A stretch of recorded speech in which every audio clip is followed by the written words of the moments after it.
China's homowives are becoming unlikely champions for gay rights. After her marriage was over, just looking at a wedding photo would make Chu Shen feel awful.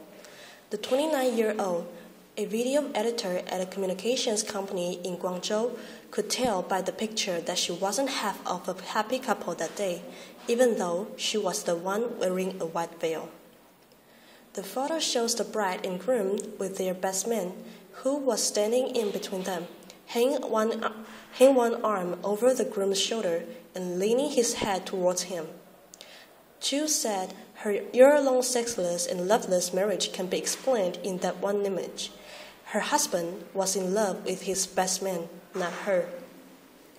The term beard to describe a woman who is used, knowingly or unknowingly, to disguise her partner's homosexuality has been used as slang in the United States.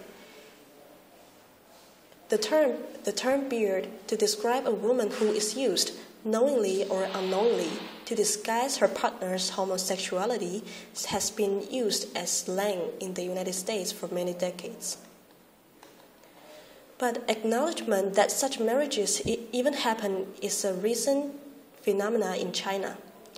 In China, a beard is known straightforwardly as a tongqi or homowife, the abbreviation of the wife of a homosexual in Chinese. There are millions of gay men married to women in China, academics believe. According to an estimate by Zhang Beichuan, one of the first Chinese scholars to study sexuality, China has 20 million male homosexuals of marriageable age, and 80% of them will marry a woman. In contrast, according to a 2010 Economist report, 15 to 20% of gay men in America have married heterosexual women. The women in these marriages are quietly becoming an unlikely force in China's nascent gay rights movement. If men are free to openly have relationships with other men, sham marriages like theirs will no longer happen, they say. Being homosexual is not wrong, said Chu in an interview. What's wrong is to marry a heterosexual to make a tragedy. Why China has millions of homowives? Liu Jie, a 25-year-old homosexual interior decorator from Shantou, Guangdong province, has thought of entering into a gay-straight marriage because, like many Chinese of marrying age, he's under a lot of pressure from his parents. They said they would have nothing to worry about in their lives once I got married. How can I come out of the closet to them? Liu said to courts. Among three ways of being an unfilial son, the most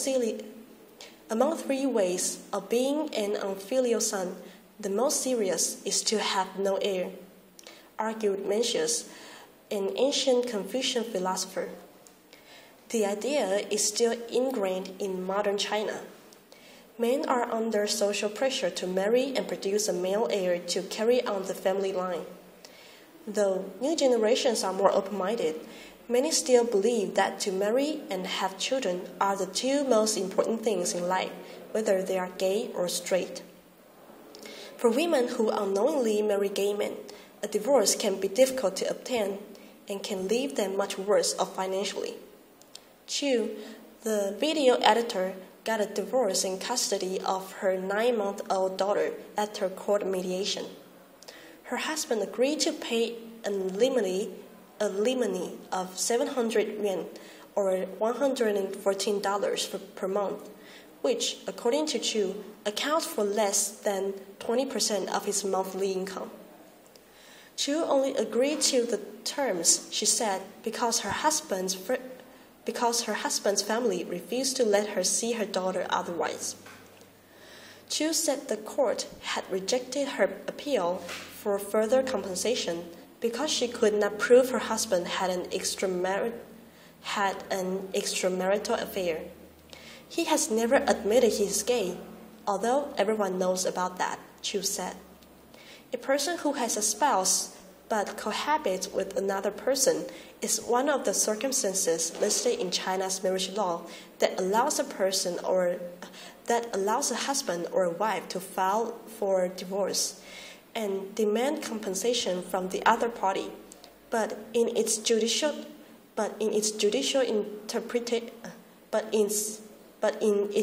interpretation, the another person only refers to the opposite sex.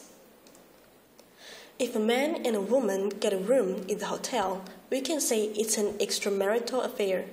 But if it is two men, we can say nothing, said Liu, 35, a judge from Shenzhen, who agreed to speak on the matter if he was identified only by his surname.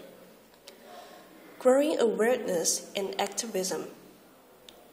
Some women in China, unknowingly married to a gay man, are openly choosing to maintain a nominal marriage to give their children a stable family. Zhang Xinyi, a 24-year-old software engineer from Shanghai, who has been counseling women married to gay men since 2009, said this was a common alternative to divorce and separation. They draw 3 ground rules for their husbands: have sex with their wives, take care of the family, and look after the child.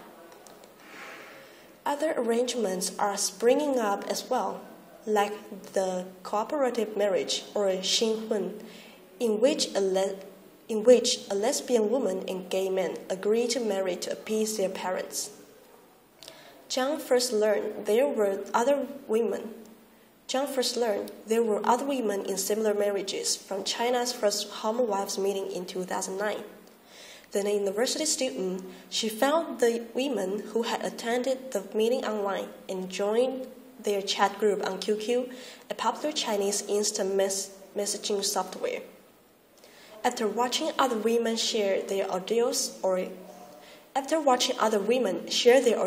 and comfort each other in the chat group, Zhang volunteered to establish and operate new groups for newcomers. New Zhang runs 3 QQ chat groups, which have over 200 members in total, and a social media account on Weibo, China's Twitter-like microblog site. She also helps these women get legal advice and speak out to the public. She named the volunteer organization Hibiscus Flower, which she said stands for tenacity and vitality.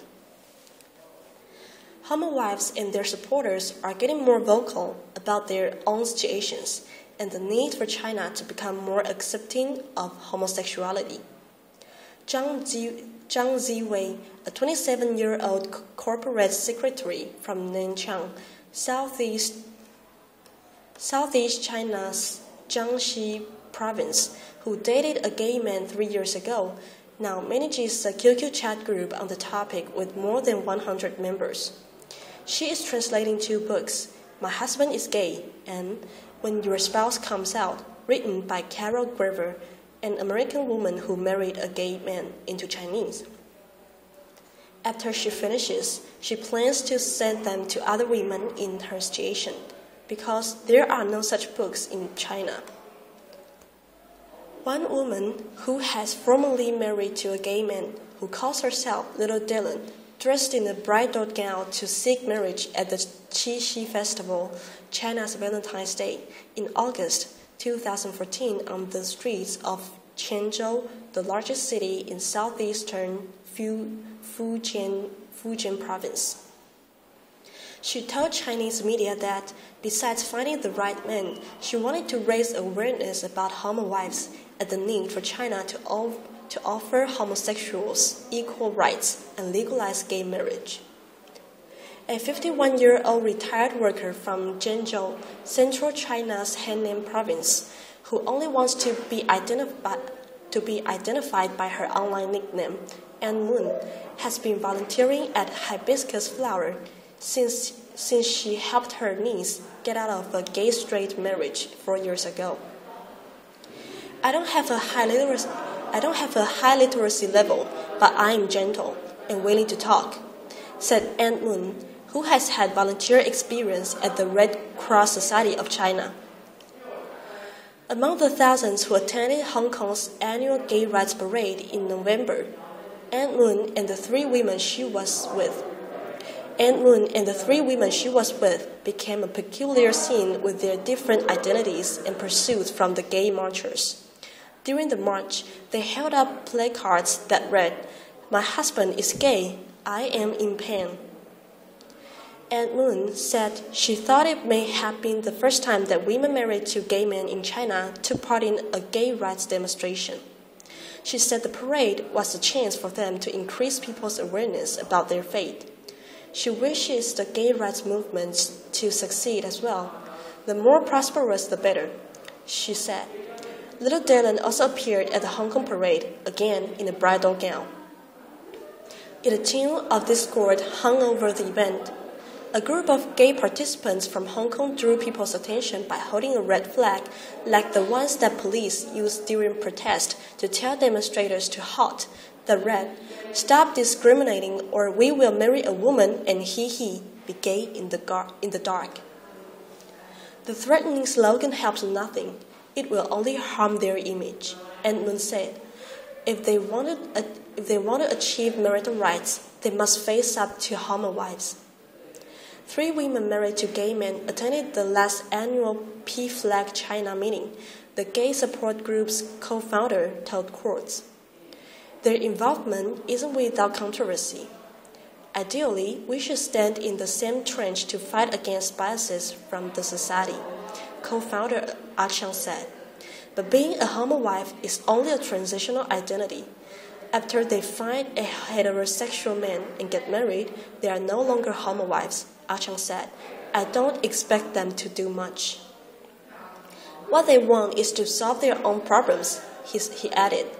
They are often emotional, critical, and angry. We can't hear the husbands' voices in their cases. The future of gay marriage in China. Same-sex marriage is now legally recognized in 16 countries and 33 states in America. China is not on the list. Li Yinghe, a sociologist and sexologist who has been trying to legalize homosexual marriage since 2000, has failed each time. Li, who has been in a relationship with a transgender man for many years, said she has been unable to get the 30 co-sponsors necessary for the idea to be discussed at the Chinese People's Political Consultative Conference, which advises the government on issues that should become law. The government, Li said, thinks it is an idea that is ahead of its time. Homosexual marriage had been brought up when the marriage law was revised in the 1980s. Yang Lixin, a law professor at Renmin University of China, told courts, but the society was deemed not prepared. Yang said next time the marriage law is revised, homosexual marriage might be legalized, but when that will occur, only the heads of the legislature know. Until then, expect millions more unhappy couples to tie the knot. The author is a master's student at the University of Hong Kong's Journalism and Media Studies Center and an intern with Quartz. You can follow him on Twitter at @pingroma.